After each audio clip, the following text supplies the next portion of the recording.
Bonjour à tous, bonjour Hafsadine. Bonjour. Alors on va débuter avec vous sur TorahBox une série d'émissions qui va être consacrée aux idéologies qui prévalent aujourd'hui dans la modernité. Il y a des concepts nouveaux qui sont en effet apparus au cours de ces 20 dernières années, disons depuis le début de ce siècle, et qui ont pris racine dans les esprits finalement au point de devenir le politiquement correct du moment, la pensée commune, et c'est une sorte de doxa finalement qui est souvent bien pensante, mais où se cachent évidemment souvent aussi de graves déviations. Le wokisme, l'antispécisme, le genre, l'écologisme par exemple, le triomphe du corps. Bon, ce sont des thèmes des émissions que nous allons petit à petit sur TorahBox développer, décliner. Mais on peut déjà finalement en première approximation dire que tout ça, ça s'inscrit, parce que je crois que c'est utile de le dire dès le départ, dans une pensée générale qui est de voir dans tous ces phénomènes une volonté d'effacer la transcendance, de plonger le monde dans l'indifférenciation, d'abolir un peu les frontières, on va le voir d'ailleurs tout de suite avec le sujet d'aujourd'hui, et de répandre au total une uniformité qui amène à une grande confusion intellectuelle. Vous nous expliquerez, Hafsadine, les mécanismes de cette vision qui est à l'œuvre dans le monde contemporain. Merci beaucoup pour ce projet, parce que votre point de vue, je pense, est doublement précieux, parce que vous faites partie des raves de premier plan pour qui la Torah éclaire le monde, mais qui éclaire aussi la pensée philosophique et qui permet précisément de cerner intellectuellement, de manière élaborée, les déviations du temps présent. On va commencer cette série donc avec le thème de l'antispécisme. Petit point d'ordre peut-être, parce qu'à chaque émission, nous allons d'abord faire le constat. Ça nous permettra de cerner le sujet, de comprendre un peu les ressorts logiques qui sont à l'œuvre internes dans cette idéologie, en évitant les a priori. Donc on essayera de rester dans cette rigueur intellectuelle qui vous caractérise. On verra dans un second temps les raisons, disons, morales qui rendent cette idéologie condamnable. Et puis enfin, vous nous ferez découvrir, Hafsadine, à partir des textes de la tradition, eh bien, comment la Torah, elle, répond à la question, en souvent faisant signe vers un dépassement de cette problématique. Donc, on démarre tout de suite avec l'antispécisme. On entend, chacun le sait, de plus en plus souvent dire que l'homme ne serait au bout du compte qu'un animal comme les autres, qu'il conviendrait finalement d'annuler, d'effacer totalement cette frontière qui sépare les espèces, donc d'où le nom de cette idéologie, antispécisme, contre la différenciation des espèces. Alors, Hafsadine, première question d'abord, selon notre schéma, le constat, de quoi parle-t-on? Qu'est-ce que c'est que cette idéologie? Comment on pourrait la décrire de manière, j'allais dire, à plat, de manière neutre? Oui, c'est une pensée qui prend de plus en plus de place, hein.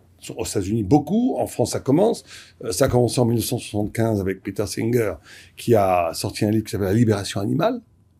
Et un peu en France, ça a été publié plus tard. La théorie antispéciste est l'idéologie qui va être à la source d'un mode de vie qui s'appelle le véganisme, qui est bien sûr végétarien, mais aussi un respect intégral du monde animal, en abolissant pratiquement la frontière entre l'homme et l'animal. Et il faut bien comprendre que c'est une pensée très structurée. C'est pas du tout des doux rêveurs, des fous, pas du tout. C'est une pensée très structurée, qui a une logique qui leur est propre. Et la logique, elle a des racines profondes dans Marx et surtout dans la French Theory, dans Deleuze, Derrida, Foucault. C'est très, très élaboré. Et qu'est-ce qu'elle dit, cette théorie? Elle dit une chose très simple. Elle dit qu'il y a une discrimination. Vous savez, on est tout le temps dans la dénonciation de la discrimination des femmes, des races. On va appliquer ce schéma de la dénonciation d'une discrimination sur les non-humains, sur les animaux non-humains, comme ils les appellent, qui sont ou ostracisés, ou exploités, ou assassinés à leurs yeux, dévorés sur le critère de l'espèce.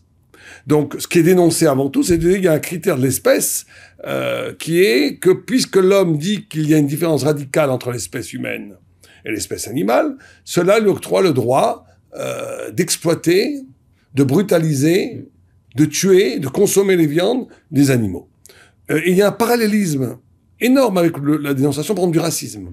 De la même façon que le discours antiraciste, qui est lui complètement à sa place, qui dit dénoncer des stéréotypes de l'homme blanc hétérosexuel qui a été le dominateur absolu, qui au nom d'une race supérieure exploitait une race supposée inférieure, et que c'était un scandale moral, et le parallélisme avec le racisme est total. On dit l'homme, l'humain, prétendant être supérieur aux animaux, exploite, bafoue le droit des animaux en les tuant, en les exploitant. Et donc la frontière entre l'homme et l'animal est abolie. Et on est passé très rapidement d'un droit négatif. C'est-à-dire qu'on dit, on n'a pas le droit de les tuer, on n'a pas le droit de les exploiter, on n'a pas le droit de les élever. Mais on doit aussi leur donner des droits positifs. C'est-à-dire qu'il faudrait carrément un représentant à l'Assemblée nationale ou à la Knesset des vaches, des poulets. Des fois ça fait rigoler, mais ils disent qu'il faudrait peut-être leur donner des territoires dans lesquels ils pourraient vivre tranquillement. Alors, Rav Shadid, ça va très loin finalement, cette volonté de réduire la différence entre l'homme et l'animal. Ah, mais ça va tellement loin, vous savez qu'à Strasbourg, ils ont voulu empêcher que les rats, de faire des dératisations en disant qu'il fallait respecter les rats. Et même les punaises. Qu'il fallait plus enlever les punaises et il fallait se faire piquer par les punaises parce que c'était un meurtre de tuer les punaises. Et le pire, c'est qu'ils prévoient aussi certains extrémistes, je sais même pas si c'est extrémistes, certains antispécistes radicaux en tous les cas, considèrent que c'est pas juste que les lions mangent les gazelles. Parce que les pauvres gazelles ont le droit de vivre. Et donc, il va falloir travailler sur le génome et sur les gènes des fauves pour les modifier qu'ils deviennent végétariens. Et donc, on est dans une vision presque, je dis, un peu folle, mais messianique, puisque dans le temps messianique, on nous dit que le lion, ça sert avec la brebis. Bon, c'est vrai que certains l'interprètent de façon métaphorique en disant que il y aura pas de guerre entre les grandes puissances et les petites puissances. Mais le sens simple, c'est ça. Et donc, on est quelque part dans cette idée maréalienne qu'au bout de la folie, au bout du néant, on retrouve cette lumière messianique. Dans le désir fou de cet antispécisme, il y a quand même une certaine lumière messianique qui apparaît, où on espère que le lion va s'asseoir dans la paix avec la brebis. Voilà. Le jusqu'au boutisme du néant déchire le tissu mondain pour faire apparaître le visage de la vérité. Ce que dit le Maharal, bravo. Et donc, il faut bien comprendre que cette théorie est basée aussi sur cette idée cette image, cette théorie du soupçon, la pensée du soupçon, qu'il y a dans le langage lui-même, comment le langage lui-même, comment la pensée, comment les idées, comment la culture intègre ces stéréotypes de domination et d'aliénation qui, en surface, donnent l'impression, dans le langage symbolique, une justification de cette exploitation qui est absolument pour eux scandaleuse. Ça va jusqu'à même la Shoah. Il y a un livre qui s'appelle L'éternel Treblinka, où, d'ailleurs, c'est assez intéressant de dire la façon dont on traite les animaux, la façon dont les animaux sont traités, la façon dont le massacre et l'exploitation animale d'une cruauté sans nom dans certains abattoirs, et ce qui permet, d'un point de vue anthropologique, la cruauté de l'homme envers d'autres humains. Jusqu'à créer un livre qui s'appelle L'éternel Treblinka, qui a été un scandale d'ailleurs. Ça fait beaucoup de comparer Charles Patterson, c'est ça, historien spécialiste de la Shoah. Et pourtant, il est spécialiste de la Shoah. Et donc voilà, en gros, la théorie d'antispécisme. Alors, il y a une idée, je voudrais parler de Peter Singer, c'est-à-dire qu'il y a le fait qu'un être souffre, finalement, ce serait ça le critère de l'humanité. Et donc, un animal, lui, appartenant à ayant la possibilité de souffrir, deviendrait à ce titre-là quelque chose qu'il faudrait considérer comme la souffrance humaine. Oui, alors ça c'est très intéressant parce que c'est pas juste ça. Chez Peter Singer, la souffrance est l'unique critère de la morale. Ouais. C'est-à-dire que si je n'ai pas le droit de faire souffrir quelqu'un d'autre, et le fait de faire souffrir quelqu'un d'autre, quel qu'il soit, animal, humain, poisson, fait qu'il a la conscience. Il faut deux choses. D'après Peter Singer, il faut que la souffrance existe objectivement et que la personne ait la conscience de cette souffrance. La personne, je parle maintenant comme l'antispéciste, que l'animal ait la conscience. Or, c'est une réalité que l'animal souffre. Pas comme les cartésiens le pensaient, que l'animal, comme Descartes le pensait, que l'animal n'a pas de souffrance, c'est une machine. Tout le monde sait qu'aujourd'hui, il y a un système nerveux et il y a aussi une conscience de la souffrance. Et donc, mais de réduire la morale à la souffrance, c'est quelque chose, d'après moi, de terrible. Parce que, d'abord, il y a des souffrances bénéfiques. Une femme qui est enceinte et qui accouche, c'est une souffrance formidable, qui amène la vie. Et de limiter l'action à l'interdit moral à la souffrance, il faut des fois faire souffrir quelqu'un qui veut tuer des gens, pour l'empêcher de tuer. Donc ce n'est pas un critère absolu, or ils le mettent eux comme critère absolu. Mais ce qui est intéressant, c'est la réduction. Ça veut dire qu'on est dans un réductionniste absolu, où il n'y a plus de visage, il n'y a plus de spécificité humaine, il n'y a plus d'exception humaine, il y a un corps nerveux, universel, qui traverse tout le monde biologique animal, incluant les humains. Et donc, on est au ras des pâquerettes, au niveau le plus bas de la relation à autrui, qui passe par l'interdiction de la souffrance. Précisément, pour effacer cette frontière, on est obligé d'aller chercher un critère extrêmement bas, comme vous dites. Et cette conception, évidemment, est particulièrement dangereuse parce qu'elle porte atteinte à l'humain, à la définition de l'humain, qui évidemment ne se situe pas à ce niveau-là seulement. Bien entendu, cette discussion avec les antispécistes renvoie à qu'est-ce que c'est l'humain. Est-ce qu'il y a une exception? Est-ce que l'humain n'est qu'un animal un peu plus évolué? Est-ce que c'est une question de degré ou est-ce que c'est une question d'essence? Ça mène à ça. Mais il y a aussi une contradiction interne à l'antispécisme. C'est que d'abord que si on arrête d'exploiter les animaux, c'est condamner les animaux à disparaître de la Terre. Si on n'exploite plus les poulets, il n'y aura plus de poulets. Si on n'exploite plus les cochons, il n'y aura plus de cochons. Si on n'exploite plus les vaches, il n'y aura plus de vaches. Donc, à un moment donné, quelque part, l'antispécisme qui est pro-animal inaugure et émancipe une pensée qui, en dernière instance, amènera vers la disparition de ces animaux qu'ils essaient de protéger. Et deuxièmement, il y a un autre problème logique, c'est que les plantes, aujourd'hui, il est prouvé que les plantes aussi ont une intelligence, que les plantes aussi ont des sensations, qu'on sait très bien que les plantes, il y a une souffrance dans certaines plantes, et donc dans ce cas-là, on pourrait plus rien manger. Si on peut plus manger ni les végétaux, il faudrait fabriquer des usines chimiques pour produire à manger. Donc il y a quelque chose qui est presque de de la misanthropie. On est dans l'anti-humain absolu. Ça veut dire que c'est une non-acceptation de la nature. Et c'est une non-acceptation de la nature parce qu'on ne peut plus donner un sens à cette nature. Et comme c'est une non-acceptation de la nature parce qu'on n'est plus capable de donner un sens métaphysique transcendant à la nature, alors on humanise presque en vase clos et fermé l'humain et on s'apparente à l'animal et donc il y a plus de discours qui donne un sens au rapport homme et animal puisque tout est aplati, nivelé au même niveau de relation. En valorisant l'animal, finalement, on dévalorise l'humain. Complètement. Mais il valorise pas l'animal. Il dévalorise l'humain au niveau de l'animal. Ouais. C'est exactement ça. Alors, cela dit, quand même, c'est pas évident de dire qu'est-ce qui différencie fondamentalement l'homme de l'animal. C'est-à-dire, on a beaucoup parlé, et les gens ont dit c'est le langage, ou c'est la manière de pouvoir penser, etc. La conscience, ce que sais-je.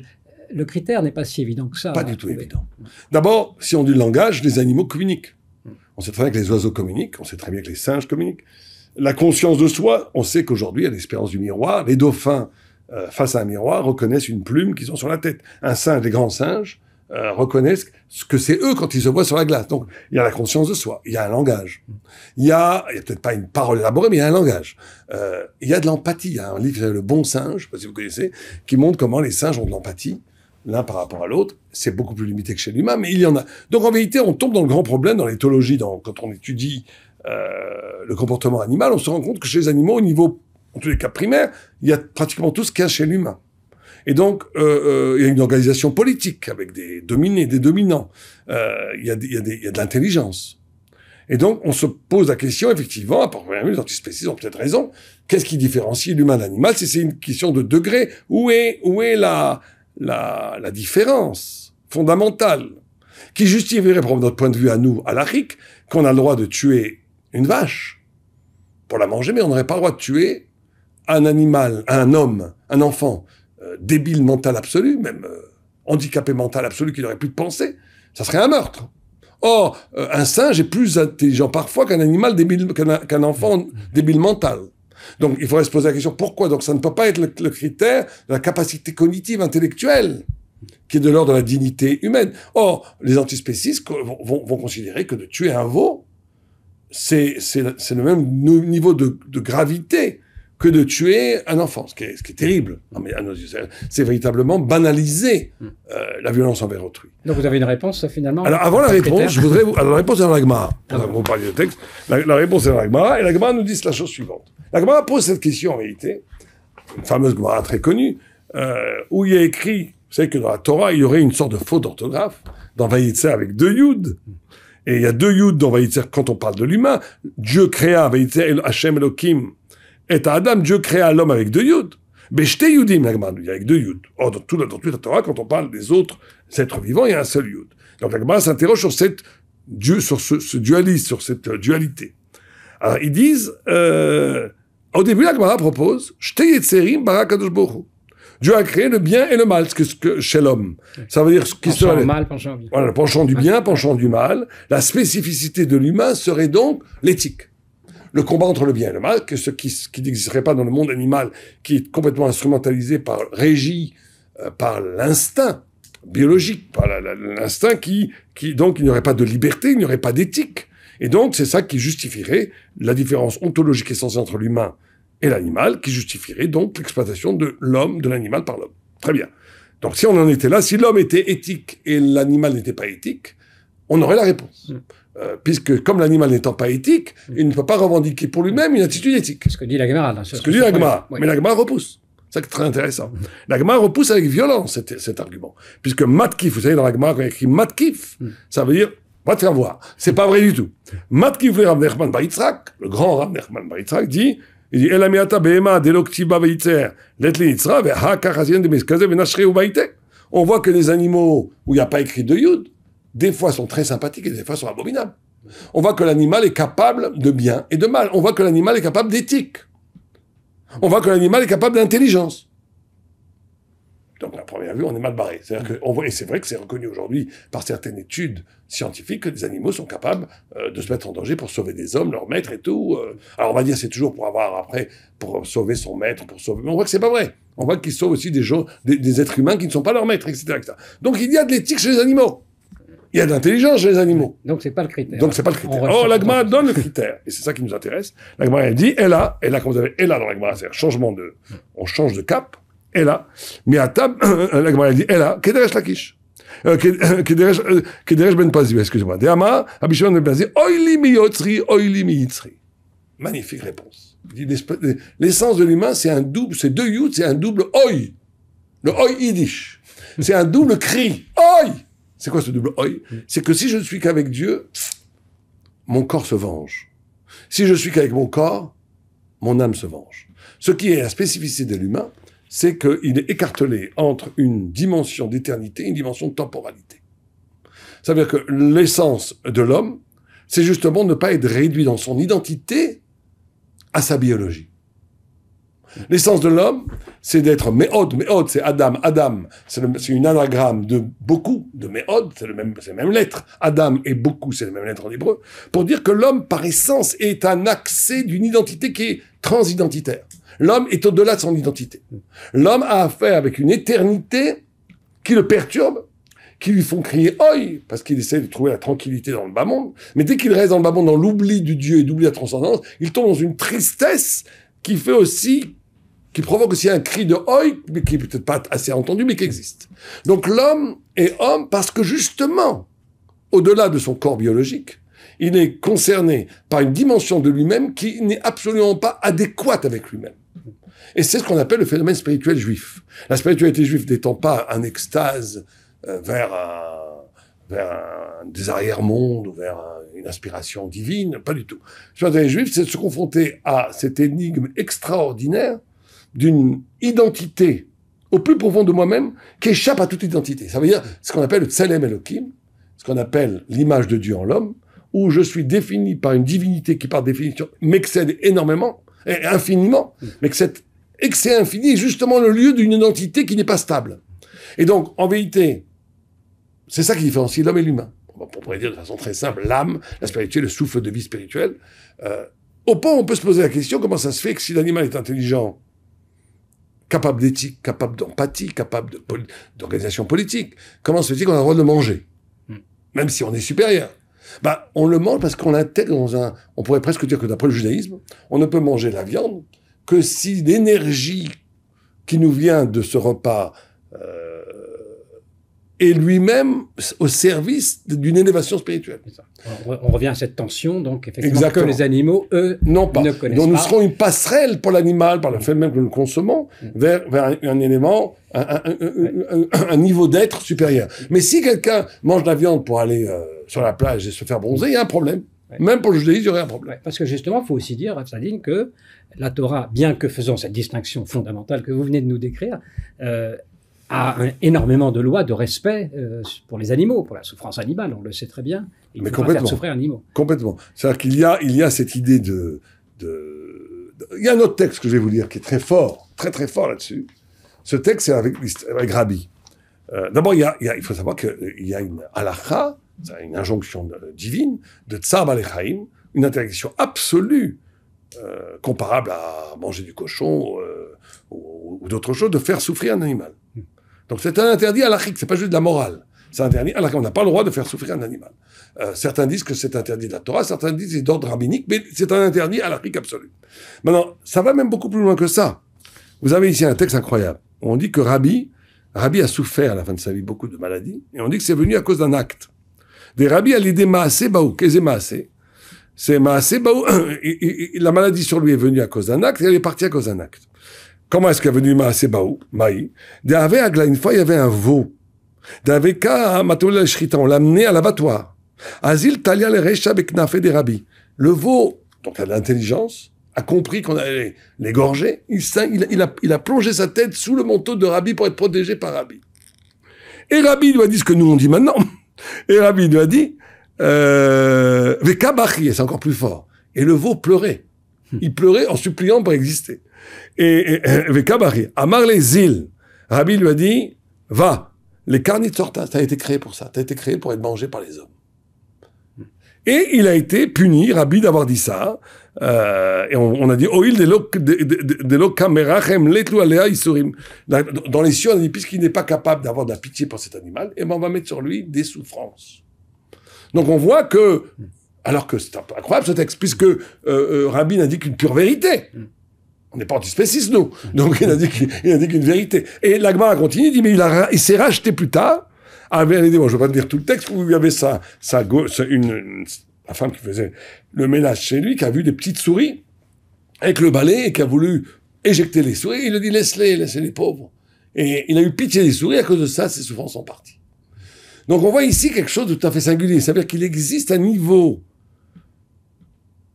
Il ne faut pas instrumentaliser la supériorité humaine sur l'animal qui existe, qui est posée, pour tomber dans une barbarie, pour tomber dans une sauvagerie, pour tomber dans une incapacité de compassion et de relation avec l'animal.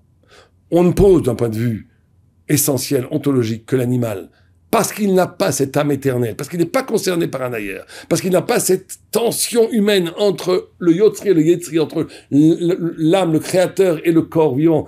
C'est un sujet énorme, cette tension entre le haut et le bas, qui est l'essence même de lui-même. Et cette identité de l'homme, qui n'est pas limitée circonscrite par les limites de sa biologie ou de son identité organique, et sa identité se trouve dans une sorte de reflet, d'écho d'un ailleurs. C'est ça qui différencie fondamentalement l'homme de l'animal. Et malgré cela. Voilà. Mais malgré cela, ça ne t'affranchit pas, ni ne rend pas exemple de compassion, même si tu es dans ton droit, d'un animal qui te demande protection. Et ça, je trouve ça magnifique comme idée. C'est-à-dire qu'il faut rester, effectivement, de ne pas rendre absolu, fasciste, catégorique, cette supériorité, et être capable de... Parce que cette supériorité est en quelque sorte une responsabilité aussi, qui nous incombe. Ouais. Aussi, tout à fait. Merci beaucoup, Rav Sadine, pour tous ces éclaircissements, et je crois qu'effectivement, on voit bien comment la Torah permet de penser à la fois des choses complexes, c'est cette différence, et en même temps, le respect que l'on doit aussi au monde animal, comme au monde d'ailleurs naturel en général. Merci infiniment. On se retrouve pour une prochaine émission. Merci beaucoup pour votre attention.